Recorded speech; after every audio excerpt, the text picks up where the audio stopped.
If you've ever wondered how 3D animation works, you're in the right place. I will break down every step that goes into creating a full 3D scene from start to finish. We will build a simple animation together, from a blank canvas to the final render. And I will also share my favorite websites to find great assets, plus a list of the best tutorials there are on YouTube. Let's go! Step 1. You need a software. Some of the biggest 3D softwares are Blender, Cinema 4D, Maya, or Unreal Engine. But for this video, we'll focus on Blender, which is free, extremely powerful, and is also my favorite software. Step 2. You need a model. In 3D, objects are made of geometry. You can extrude, bevel, rotate, or even sculpt them into the shape you desire. But if you don't want to start from scratch, you can download assets from libraries like TurboSquid or Sketchfab. And now with the development of AI, you can also use softwares like Meshi to generate custom models in a few seconds, even if sometimes the results can be quite disappointing. Okay, and for our scene, I'm going to keep it super simple. I'm just going to use this cube and give it a little bevel to make it look nicer. Once we have a 3D model, we can play with it. We can rotate it, we can zoom in, zoom out, and see it from every angle. It's just like holding a real object in your hand, and that's pretty cool. Step 3. It's time to texture. Right now, our cube looks very bland, so let's fix that. We will need a texture to place on it. Think of it like a gift wrap, but for 3D models. To apply it, we unwrap our model, just like unfolding an origami. Then we project our image texture right onto it. If you want realism, you can use photorealistic textures. But if you want something more stylized, you can use hand-painted textures, procedural shaders, or even anime-inspired shaders that will imitate the textures you can find in 2D animation. And this is how you create amazing visuals like they use, for example, in the Spider-Man movies. You can get amazing textures for free on 3dtextures.me or ambientcg.com. I will put all of the links in the description. Here, I will apply a simple concrete texture on our cube. Step 4. We need a scene. Our cube now exists, it is textured, it's time to place him in some kind of environment. I want this to feel like a mini photo studio. So I add a large white plane for the floor, then curve it upward to create that infinite backdrop look, just like in product shots. Then comes the lighting. The easiest and most realistic way to light a scene is to use an HDRI. It's a 360 image that lights your scene using real-life lighting. My go-to site is called Polyheaven, and on it you will find hundreds of HDRI mimicking different environments. And if we want, we can also add lights just like in real life. We can choose the strength, color, and type of light we want to add, just like adjusting the lights in a photo studio to get the perfect shot. Step 5. It's time to animate.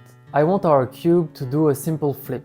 In Blender, animation is done using keyframes. Think of them as snapshots of your objects at different moments. You set one here, move your object, set another one there, and Blender fills in the motion. So I go to frame 1, and I set a keyframe for my cube's rotation and position. Then I go a few frames after, and I set another keyframe after having moved and rotated my cube. I hit play, and there it is, my little cube is flipping. If you want to animate a human, you'll need what's called a rig.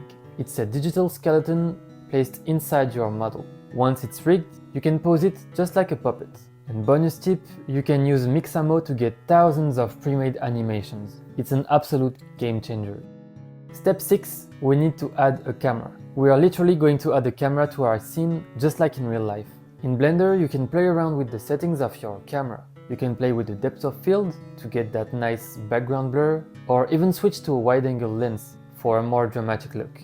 We position the camera exactly how we want it, and once we have the perfect shot, we insert a keyframe to lock it in place. Then we move a few frames after and insert another keyframe to add some movement. Now the scene has a point of view, and that changes everything. Step 7. We need to export our video. We set our frame rate, here it will be 140 frames, and then we hit render animation. 24 frames are equal to 1 second of animation. So here we will end up with a little under 6 seconds of animation. Each frame is like a photograph, and the computer has to render them one by one. So here we have 140 frames, so the computer will render each of these frames one at a time. Depending on your computer, each frame could take a few seconds or a few minutes if your computer isn't extremely powerful. So yeah, you have to be patient. And usually for the more complex scenes, it can take hours, if not days, to render a full video. And finally, step 8, the final results. Is it Pixar level animation? No, clearly it's not. But that's not the point. We've gone from a blank screen to a fully animated shot.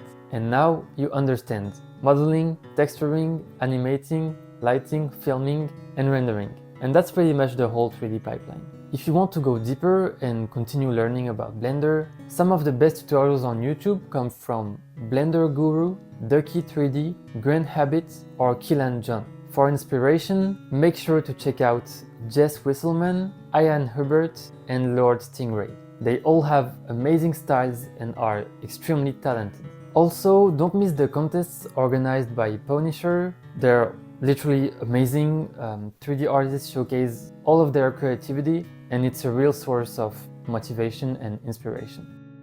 And by the way, my name is Tanguy. I created the ultimate chess game, the first animated and interactive chess game on Instagram. I have reached over 50 million views with my 3D animations, and on this channel I post 2 videos per month sharing about my creative projects and my process. In the future, I will also make a video to explain how 3D printing works. So if you don't want to miss this out, and if you want to follow my creative journey, make sure to subscribe. As always, may the best win.